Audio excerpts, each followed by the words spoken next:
اصولی طور پر یہ بات ثابت ہے کہ حضور پر جادو ہوا اور جادو کا کچھ اثر بھی آپ پر ظاہر ہوا، اور اس کے ازالے کے لیے یہ صورتیں نازل کی گئیں۔ اس پہلو سے بھی یہ ثابت ہو جاتا ہے، اس لیے کہ جادو کا جو قصہ ہے نبی اکرم صلی اللہ علیہ وسلم پر، وہ میں آپ کے سامنے اس وقت اجمالاً بیان کر دیتا ہوں۔ یہ ہماری تفسیروں میں بڑی تفصیل کے ساتھ موجود ہے، بلکہ مولانا مودودی نے تو تمام روایات کو جمع کر کے اس کا ایک پورا مربوط جو ہے تسلسل کے ساتھ پورا ایک واقعہ مرتب کر کے اپنی کتاب میں تفہیم میں درج کر دیا ہے۔ یہ واقعہ ہے صلح حدیبیہ کے بعد کا۔ صلح حدیبیہ کے بعد جیسا کہ آپ کو معلوم ہے کہ نبی اکرم صلی اللہ علیہ وسلم چونکہ مشرکین عرب کی طرف سے فارغ ہو گئے اور یکسو ہو کر اب آپ نے یہود خیبر میں جو آباد تھے اور جو لوگ یہاں سے گئے تھے مدینے سے، وہ بھی وہیں جا کر آباد ہو گئے تھے، اور وہ اسلام کی مخالفت کا ایک بہت بڑا مرکز بن گیا۔ تو صلح حدیبیہ کے بعد آپ نے ادھر کا رخ کیا، یہ تو تاریخاً ثابت ہے، اور اس کے بعد خیبر فتح ہوا۔ لیکن معلوم ہوتا ہے کہ یہود کو، خیبر کے یہود کو پہلے سے اندازہ ہو گیا تھا کہ اب یہ رخ ہماری طرف ہوگا، اب یکسو ہو گئے محمد صلی اللہ علیہ وسلم، تو اپنی پوری طاقت کے ساتھ وہ ہمارے اوپر حملہ آور ہو سکتے ہیں۔ تو انہوں نے گویا کہ پیش بندی کے طور پر یہ کوشش کی کہ ان کا ایک وفد آیا مدینے میں، اور یہ لبید ابن عاصم ایک شخص تھا بنی زریق کا، جو انصار ہی کا ایک قبیلہ ہے بنی زریق، ان میں ایک شخص لبید ابن عاصم منافق تھا، یا یہ کہ کم سے کم یہودیوں کا حلیف تھا۔ انہوں نے آ کر یہود کے وفد نے ان سے کہا کہ ہم نے تو اپنا سا زور لگا لیا محمد کی مخالفت اور ان کا راستہ روکنے کے لیے صلی اللہ علیہ وسلم، ہم ناکام ہو چکے، اب تم کوئی آخری کوشش کرو، تم بہت بڑے جادوگر ہو، بہت ہی ماہر ساحر ہو، تو تم کوئی کوشش کرو اور سحر کرو محمد پر صلی اللہ علیہ وسلم۔ اور 3 اشرفیاں پیش کی، اشرفی اس زمانے میں ایک بڑی شے کہ یہ ہدیہ بھی حاضر ہے، اب تم کوئی زور لگاؤ۔ اس نے پھر خدمات حاصل کی ایک یہودی لڑکے کی جو حضور کے ہاں اس وقت بطور خادم کام کرتا تھا۔ اس نے کہیں سے حضور کی کنگھی کے 2-3 دندانے جو ہیں وہ توڑے، اور اس میں آپ کے منہ مبارک بھی تھے، جیسے کنگھی کے اندر آپ کو معلوم ہے بال جو ہے وہ کہیں اڑ جایا کرتے ہیں آخر میں، تو وہ لے کر اس کے پاس گیا، اس پر اس نے جادو کیا۔ اس کا میں بعد میں عرض کروں گا کہ یہ جادو کا یہ معاملہ جو ہے اس حوالے سے کہ یہ کیا ضرورت ہے کہ بال ہوں اور اس کے حوالے سے جادو کیا جائے، اس کی بھی آج کے اعتبار سے بعض حضرات شاید سمجھتے ہوں کہ یہ بالکل بے تکی باتیں ہیں، لیکن اب جہاں تک سائنس پہنچ چکی ہے ان تمام باتوں کی توجیہ اب بالکل سمجھ میں آنے والی ہے، اس لیے کہ یہ کسی شخص کا، اس کے جسم کا ایک حصہ، بال بھی انسان کے جسم میں سے اگرے ہیں، اس میں بھی جو سیلز ہیں ان میں جینز ہیں، اور ہر شخص کے کچھ جینز ہیں جس کے حوالے سے اس کی شخصیت کا تشخص ہے، اس کی انفرادیت ہے، ان جینز کے حوالے سے، ان کے واسطے سے اس شخص کے ساتھ ربط قائم کرنا، جو بھی قوتیں ہیں، یا وہ جنات کے ذریعے سے، ارواح خبیثہ جنہیں ہم کہیں گے ان کے ذریعے سے، یا کوئی اور شکلیں ہو سکتی ہیں، ریڈیشن مختلف قسم کے، آج تو سائنس جو ہے جہاں تک پہنچ چکی ہے، وہ ریڈیشنز کی کتنی قسمیں ہیں اور کہاں کہاں سے وہ ریڈیشنز پہنچتی ہیں اور کیسے کیسے اثر انداز ہوتی ہیں، یہاں تک کہ بالکل ابتدائی دور جو ہے، عہد اول جسے بگ بینگ کہا جاتا ہے آج کل، اس وقت کی ریڈیشنز بھی آج تک آپ خلا کے اندر جو ہے وہ تلاش کرتے ہیں اور وہ مل جاتی ہیں۔ اس پہلو سے ان چیزوں کے ذریعے سے، لیکن یہ کہ شخص معین تک اس بات کو پہنچانے کے لیے غالباً اس کے وجود کا کوئی حصہ، اور ظاہر بات ہے کہ ہر شخص کے بال اس کے وجود کا ایک جز ہے، اسی میں سے وہ برآمد ہوئے، بہرحال اس پر وہ جادو کیا گیا، اور وہ کوئی تانت یا کوئی شے تھی جس میں گرہیں لگائی گئیں، 11 گرہیں اس میں تھی، پتلا سا بنایا گیا اور پتلے میں پھر وہ سوئیاں چبوئی گئیں، اور پھر ایک کنویں میں زروان یا زو اروان یا زی اروان اس کنویں کا نام تھا، وہاں جا کر کسی پتھر کے نیچے، اس کے تہ میں پتھر کے نیچے وہ دبا دیا گیا، اس کے اثرات حضور پر ظاہر۔ یہ ہے وہ کہ واقعہ، اور اس کے بعد اس میں فرق تفصیل تھے کہ کتنا عرصہ ہوا، کیا کیا اثرات ظاہر ہوئے۔ ایک بات جو ہے تیقن کے ساتھ ثابت ہے کہ حضور کی کچھ کیفیت ایسی ہو گئی تھی جیسے جسم کچھ جکڑا سا گیا ہو، بند سا گیا ہو، ایک نشاط کی کیفیت ہوتی ہے، طبیعت کھلی ہوئی، اور ایک جیسے کہ طبیعت کے اندر کچھ بندش سی ہے، اور کچھ ایسی کیفیت کہ کوئی کام آپ نے نہیں کیا ہوتا تھا لیکن آپ نے سمجھ لیا کہ میں یہ کام کر چکا ہوں، اس طرح کا کچھ نسیان کی کیفیت بھی آپ پر کچھ عرصے کے لیے طاری رہی۔ اس حیثیت میں، اس حالت میں آپ نے کسی سے تذکرہ تو نہیں کیا، اور نہ ہی اس کا کوئی چرچا ہوا، لیکن آپ جیسے کوئی اندر ہی اندر سے گھلتے سے جا رہے تھے اس جادو کے زیر اثر۔ اس کے بعد ایک رات ایسا ہوا، اب یہ حضور نے خواب میں دیکھا، یا جسے ما بین النوم والیقظہ کہا جائے گا، خواب اور بیداری کی درمیانی کیفیت، نیند اور بیداری کے درمیان کا معاملہ۔ اس میں آپ نے یہ دیکھا کہ دو انسان آئے، دو فرشتے انسانی شکل میں، ایک آپ کے سرانے بیٹھ گیا، ایک پائے پہ بیٹھ گیا، اور ان کا مکالمہ ہوا۔ اس مکالمے کے ذریعے سے گویا کہ اللہ تعالیٰ نے حضور پر یہ ساری حقیقت بیان کر دی۔ انہیں کیا ہوا ہے، یہ بیمار ہیں، بیماری کیا ہے، ان پر جادو کیا گیا ہے، جادو کس نے کیا ہے، لبید عاصم نے کیا، کس شے میں کیا ہے، وہ ساری تفصیل، کہاں ہے وہ وہاں دبا ہوا ہے۔ یہ حضور صلی اللہ علیہ وسلم کو جب یہ چیز بتا دی گئی تو اگلے دن پھر آپ نے صبح حضرت عائشہ سے بھی بتایا کہ یہ واقعہ اس طرح مجھے ہوا، اور میری جو تکلیف تھی اس کا مجھے اللہ تعالیٰ کی طرف سے علاج بتا دیا گیا۔ پھر آپ حضرت علی رضی اللہ تعالیٰ عنہ کو اور غالباً حضرت طلحہ کو، ان کو آپ نے بھیجا، کچھ اور لوگ بھی ساتھ ہو گئے، بنو زریق کے بھی کچھ لوگ ساتھ ہوئے، اور جا کر اس کنویں میں سے پھر وہ چھین نکال لی گئی، اور حضور صلی اللہ علیہ وسلم بھی وہیں پر پہنچ گئے۔ پھر یہی 11 آیات، 11 گرہیں تھیں جو اس میں لگی ہوئی تھی، اور آپ نے ہر گرہ پر ایک ایک آیت پڑھ کر ایک گرہ کو کھولا ہے، اور آپ کی طبیعت ایسے ہو گئی جیسے کہ وہ جو بندش سی ہو گئی تھی، جیسے کچھ جکڑ بند ہو اور اس کے بعد ایک دم جو ہے کھل جائے، کیفیت جو ہے اس سے نجات مل جائے، نشاط کی طبیعت کیفیت پیدا ہو جائے، یہ ہو گیا۔ یہ واقعہ ہے کہ جو حضرت عائشہ رضی اللہ تعالی عنہا سے، حضرت زید ابن ارقم سے رضی اللہ تعالی عنہ، حضرت عبداللہ ابن عباس سے رضی اللہ تعالی عنہما، اجمال کے ساتھ، اختصار کے ساتھ تو صحیح بخاری، صحیح مسلم اور مسند احمد اور تمام کتابیں جو ہیں ان کے اندر یہ واقعہ موجود ہے۔ البتہ یہ کہ صحیحین میں جو روایت ہے وہ بہت اجمالی ہے، جبکہ یہ تفاصیل جو ہیں زیادہ، اور جنہیں زیادہ ان تفاصیل کی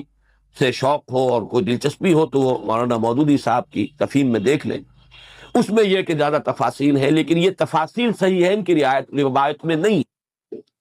اس میں اصولاً بات ثابت ہے کہ حضور پر سحر ہوا اور سحر کے یہ اثرات ہوئے، اور اس کے بعد اس طریقے سے وہ سحر جو ہے اس کے اثرات غائب کیے گئے۔ ایک تواتر کے ساتھ جو ہمیں روایت ملتی ہے کہ یہ حضور صلی اللہ علیہ وسلم پر جب سحر ہوا ہے اس وقت یہ صورت نازل ہوئی ہے، اور حضرت جبرائیل علیہ السلام نے یہ تلقین فرمائی کہ ان آیات کے ذریعے سے آپ اس سحر کے اثر کو زائل کریں، چونکہ ان میں ایک آیت موجود بھی ہے وَمِن شَرِّ النَّفَّاثَاتِ فِي الْعُقَدِ، تو اس کے حوالے سے اس میں ایک ربط بھی قائم ہوتا ہے، وَمِن شَرِّ النَّفَّاثَاتِ فِي الْعُقَدِ،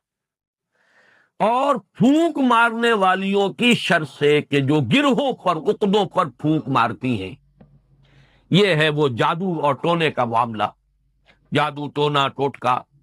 اس میں نفاثات کیوں آیا؟ جادوگر تو مرد بھی ہوتے ہیں، عورتیں بھی ہوتی ہیں، اس کے بارے میں مختلف تعبیرات کی گئی ہیں، کیونکہ ان کے نفوس کی یہ شرارت ہے، لہذا نفس کی طرف نسبت دیتے ہوئے اسے مؤنث بنایا گیا، یا چونکہ ان کی جماعتیں ہیں، ان کے گروہ ہیں، لہذا ایک جماعت کے لیے لفظ مؤنث کہا جاتا ہے عربی زبان میں، تو شاید اس کے اعتبار سے نفاثات کہا گیا۔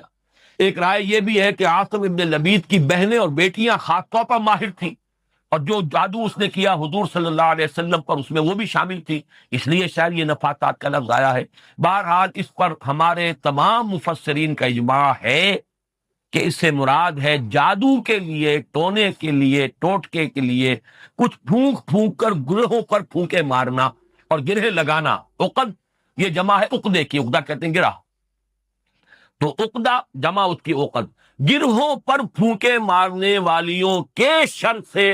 رب الفلق کی پناہ میں میں آتا ہوں۔ جادو برحق ہے، کلمات کی تاثیر ثابت ہے، ہر کلمہ خیر ہو، کلمہ شر ہو، اس کی کوئی تاثیر ہے، اس کے کوئی نتائج ہیں، اور اس کے نتائج نکلتے ہیں، جیسے کہ جسمانی کسی کو زخم لگایا جائے، جیسے حضور صلی اللہ علیہ وسلم کو بھی زخم لگا ہے غزوہ احد میں، خون کا فوارہ چھوٹا،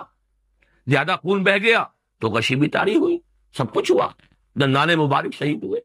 جیسے جسم اطہر پر یہ اثرات جو ہیں خارجی حملوں اور خارجی جو زخم لگے ہیں ان کے ظاہر ہوئے، اسی طرح یہ مانوی قسم کا جو حملہ تھا اس کا بھی نبی اکرم صلی اللہ علیہ وسلم پر اثر ہوا ہے۔ یہ صحیحین کی روایات سے ثابت ہے، اور میں یہ سمجھتا ہوں کہ اس سے انکار کرنا در حقیقت یہ اس دور کے بڑے فتنوں میں سے ایک فتنہ ہے، جو چیز اس طریقے سے ثابت ہو جائے اور اس میں کہ عقلی اعتبار سے خود قرآن سے ثابت ہے۔ اس لیے کہ حضرت موسیٰ علیہ السلام پر بھی جادوگروں کے جادو کا اثر ہوا، قرآن میں ثابت۔ جب مقابلہ ہوا ہے، اور حضرت موسیٰ علیہ السلام کا معجزہ بھی یہی تھا نا کہ عصا ڈالتے تھے زمین میں، وہ اسلحہ بن جاتا تھا۔ حیۃ تسعیٰ، سانپ ہے ہلنے والا، چل رہا ہے، اور وہی کچھ انہوں نے کر کے دکھا دیا عارضی طور پر۔ جادوگر آئے، انہوں نے اپنی چھڑیاں اور اپنی رسیاں پھینکی، اور وہ بھی نظر آئے، سب کو نظر آئی کہ جیسے سانپ ہے چل رہے، جیسے سب کو نظر آئی حضرت موسیٰ کو بھی نظر آئی۔ جیسے نظر بندی آپ کہتے ہیں، نظر بندی سب کی ہوئی تو حضرت موسیٰ کی ہو گئی۔ عصمت انبیاء سے یہ کوئی شے بعید نہیں ہے، معلوم ہوا کہ قرآن سے ثبوت مل رہا ہے۔ اور جیسے حضرت موسیٰ علیہ السلام کے بارے میں تو یہاں تک ہے فَأَوْجَسَ فِي نَفْسِهِ خِیفَةً موسیٰ، ایک خوف پیدا ہوا اندر، اور خوف جو ہے بالکل سمجھ میں آتا ہے، معقول بات ہے، منطقی بات ہے کہ فوراً یہ اثر ہوا ہوگا کہ یہ تو وہی کچھ انہوں نے کر کے دکھا دیا جو اللہ تعالیٰ نے مجھے عطا فرمایا تھا معجزہ۔ دیکھنے والوں کو تو وہی کچھ نظر آ گیا، فرق کیا ہوا؟ ڈگری کا فرق رہ جائے گا شاید۔ لیکن یہ کہ جب اللہ تعالیٰ نے فرمایا ہے موسیٰ لا تخف انک انت الاعلیٰ، گھبراؤ نہیں، تم ہی جیتو گے، تم ہی سربلند رہو گے، گھبراؤ نہیں، خوف محسوس نہ کرو، ذرا جو تمہارے ہاتھ میں اس ڈالو تو صحیح، الق ما فی یدک، الق عصاک، پھینکو۔ اور اب اس اژدہا نے جو حضرت موسیٰ کے عصا سے بنا ہڑپ کر لیا ان تمام سانپوں کو جو نظر آ رہے تھے۔ اب معلوم ہوا کہ یہ جادو تھا، اور یہ جادو نہیں کوئی اور شے۔ اور یہ بھی میں نے بارہا عرض کیا ہے کہ یہ بات، یہ حقیقت بھی منکشف انہی پر ہوئی جو جادوگر تھے۔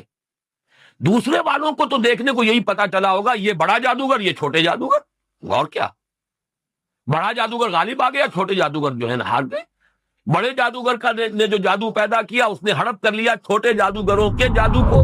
تو زیادہ سے زیادہ ان کے ذہن میں تو یہی بات آئے گی۔ لیکن جادوگر جانتے تھے یہ شے کچھ اور ہے، یہ جادو نہیں ہے، اس لیے کہ ہر ماہر فن اپنے فن کی لیمیٹیشنز کو جانتا ہے۔ تو حضور صلی اللہ علیہ وسلم پر بھی یہ ہوا ہے۔ باقی مختلف لوگوں نے مختلف طریقے سے اس کی نفی کی ہے، مذاق اڑایا ہے، اس پر یہ کہہ دیا کہ اس سے تو پھر نبی کی عصمت جو ہے وہ ختم ہو گئی۔ لوگ جو کہتے تھے کہ یہ جادوگر ہیں، گویا کہ ان روایات اور ان احادیث کو ہم قبول کر لیں تو جادو کا اثر ہو جانا ثابت ہو گیا۔ حالانکہ اس میں بھی بڑا فرق ہے۔ وہ کہتے تھے جادوگر کس معنی میں کہ یہ خود جادو کر رہا ہے، یہاں یہ کہ جادو کا اثر آپ پر ہوا ہے، اور وہ بھی اثر اس درجے میں نہیں ہوا کہ جس سے آپ کی عصمت مجروح ہو جائے اور غیر معتبر ہو جائے، اس لیے کہ اس کا کسی اور کو تو پتہ ہی نہیں چلا، گھر والوں کو بھی اندازہ نہیں ہوا، صرف حضور نے اس کیفیت کو محسوس کیا ہے، اور وہ بھی صرف دنیاوی معاملات ہوئے۔ کسی نماز کے بارے میں یہ نہیں آیا کہ حضور نے نہ پڑھی ہو اور آپ کو یہ گمان ہو گیا ہو کہ میں پڑھ چکا ہوں، نہیں۔ البتہ یہ کہ تعلق زن و شوق، میں اپنی فلاں اہلیہ کے ہاں ہو آیا ہوں لیکن آپ نہیں گئے، اس طرح کا کچھ معاملہ، انسانی معاملات، خالص بشری تقاضوں کے ضمن میں، بشری معمولات کے ضمن میں تو یہ اثر ہوا ہے کہ آپ نے کوئی کام نہیں کیا لیکن خیال یہ کیا کہ کر لیا ہے۔ باقی یہ کہ جو کار نبوت ہے یہ ہے محفوظیت۔ اللہ تعالیٰ نے اس جادو کے اثر سے بھی جو آپ کا فرض منصبی ہے، آپ کے نبوت و رسالت کے جو پہلو ہیں، ان کو محفوظ رکھا ہے، اس زمانے میں بھی، اس دور میں بھی جبکہ آپ پر یہ جادو کا اثر تھا۔ بہرحال جادو برحق ہے،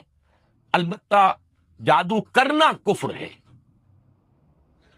زہر میں تاثیر ہے، کسی کو زہر کھلانا یہ بہرحال جرم ہے، یہ قتل عمد ہے، زہر سے مارنا اس کی تو سزا ہو جائے گی۔ اس اعتبار سے نوٹ کر لیجئے وَمِن شَرِّ النَّفَّاثَاتِ فِي الْعُقَدِ، اور یہ بھی گویا کہ ایک شکل ہوئی من شر ما خلق کی۔ حضور صلی اللہ علیہ وسلم کچھ تلقین فرماتے تھے، اور خود آپ کا بھی ایک معمول تھا، اور یہ روایت بھی ثابت ہے بخاری سے اور مسلم سے کہ رات کے وقت آپ کا یہ معمول تھا کہ یہ دونوں صورتیں آپ پڑھتے تھے، اپنے ہاتھوں پر پھونکتے تھے، اور پھر اپنا ہاتھ، اپنا دست مبارک اپنے پورے جسم پر جہاں جہاں تک بھی ہاتھ پہنچ سکتے تھے آپ پھیر لیتے تھے۔ یہ رات کو سوتے ہوئے آپ کا معمول تھا، یہاں تک کہ مرض وفات میں جب آپ پر نقاہت بہت زیادہ طاری ہو گئی تو ایسا بھی ہوتا رہا ہے کہ حضور صلی اللہ علیہ وسلم کے ہاتھ حضرت عائشہ نے اٹھائے، حضور نے اس پر پڑھا، پھونکا، اور پھر حضرت عائشہ نے حضور کے ہاتھ جو ہیں آپ کے جسم کے اوپر پھیر دیے۔ بلکہ ایسا بھی ہوا کہ خود حضرت عائشہ رضی اللہ تعالیٰ عنہ نے اپنے ہاتھوں سے یہی عمل جو ہے جاری رکھا۔ تو یہ بھی اصل میں نبی اکرم صلی اللہ علیہ وسلم کا جو ایک خاص تعلق ان دو صورتوں کے ساتھ ہے اس لیے کہ روایات سے یہ معلوم ہوتا ہے کہ ان کے نزول سے پہلے قرآن مجید میں بھی مختلف جگہوں پر جو ہے وہ استعاذے کا حکم موجود ہے، تو حضور سے بھی بہت سی دعائیں منقول ہیں جن میں آپ استعاذہ کرتے تھے، پناہ طلب کرتے تھے مختلف چیزوں سے. اعوذ باللہ، اللہم انی اعوذ بک من العجز والکسل ومن البخل والشح، مختلف جو ہے حضور سے روایات ثابت ہیں. ونعوذ باللہ من شرور انفسنا ومن سیئات اعمالنا، اب یہ تمام چیزیں جو حضور سے ثابت ہیں. لیکن جب یہ صورتیں نازل ہو گئی تو اس کے بعد حضور صلی اللہ علیہ وسلم نے گویا کہ تعوذ جو ہے اپنا اس کو خاص کر لیا ان دو صورتوں کے ساتھ.